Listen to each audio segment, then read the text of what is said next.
মুম্বাইগামী এই ফ্লাইটে একটি বড়লোক সিইও হঠাৎ করে অদ্ভুত এক কারণে অসুস্থ হয়ে পড়ে এবং তার মেয়ে চারিদিকে চিল্লাচিল্লি করে সকলের কাছে সাহায্য চাইতে থাকে। ঠিক তখনই পাশের সিটে বসে একটি ছেলে তার জাদু চোখ দিয়ে দেখে লোকটিকে কালো জাদুতে ধরেছে। তখনই তার মেয়ে তার লকেটটি খুলে বলে, আমার বাবাকে যে বাঁচাতে পারবে তাকে আমি বিয়ে করবো এই মুহূর্তে। ছেলেটি যখনই নিজের আত্মবিশ্বাস নিয়ে সামনে এগিয়ে যাবে তখন একটি বড়লোক ছেলে তার আগে উঠে বসে এবং বলে সে রাজপরিবারের সন্তান। তারপর চশমা পরা ছেলেটি অনেক কথা বলতে থাকে, তার বাবা রাজা, তার দাদা রাজা। তারপর হঠাৎ করে একটি মেয়ে বলতে থাকে, আপনি দয়া করে তার বাবার চিকিৎসা শুরু করেন। তারপর চিকিৎসা শুরু হয়। তারপর চশমা পরা ছেলেটি তার বাবার হাত দেখে বলে তাকে এখনই চিকিৎসা না দিলে সে মরে যাবে। তখন মেয়েটি বলে, বাড়ি গাড়ি সবকিছু আমি দান করতে রাজি। চশমা পরা ছেলেটি মনে মনে তখন অনেক খুশি হয়। তারপর চশমাওয়ালা ছেলেটি তার পকেট থেকে কোনো এক ওষুধ বের করে এবং বলে, এটা আমাদের রাজকীয় ওষুধ।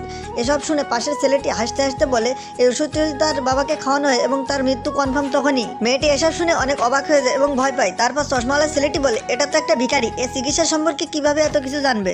তারপর মেয়েটি ছেলেটির কাছে শোনে, তোমার কাছে কোনো মেডিকেলের লাইসেন্স আছে নাকি তুমি কারো চিকিৎসা করেছো? ছেলেটি তখন বলে, আমার গ্রামের সকল পশুপাখির চিকিৎসা আমি একা হাতে করেছি।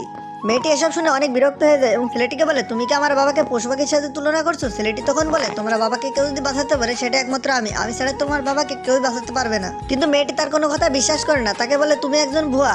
এটা শুনে ছেলেটি তার সিটে বসে যায় এবং বলে, তার কথা না শুনলে পরে তুমি আফসোস করবে এবং তোমার বাবাকে বাঁচাতে পারবে না।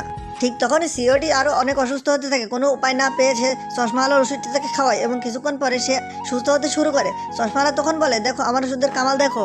কিন্তু তখনও সিও অজ্ঞানে ছিল। চশমাওয়ালা লোকটি বলে, একটু আরাম করলে ঠিক হয়ে যাবে এবং এয়ারপোর্ট ল্যান্ড করার পর আমি তাকে হসপিটাল নিয়ে যাব। ছেলেটি তখন আর চুপ করে থাকতে পারে না, সে উঠে বলে, তার আগে যদি সিও মরে যায় তখন কি হবে? মেয়েটি তখন বলে, তুমি এখনই ফ্লাইট থেকে নেমে যাও। ছেলেটি বলে, তোমাকে কিন্তু পরে আমাকেই ডাকতে হবে। মেয়েটি তখন বলে, তার কোনো প্রয়োজন হবে না। ছেলেটি তারপর 1 থেকে 3 পর্যন্ত গুনতে থাকে। তারপরই দেখা যায় সিও আরো অসুস্থ হতে থাকে।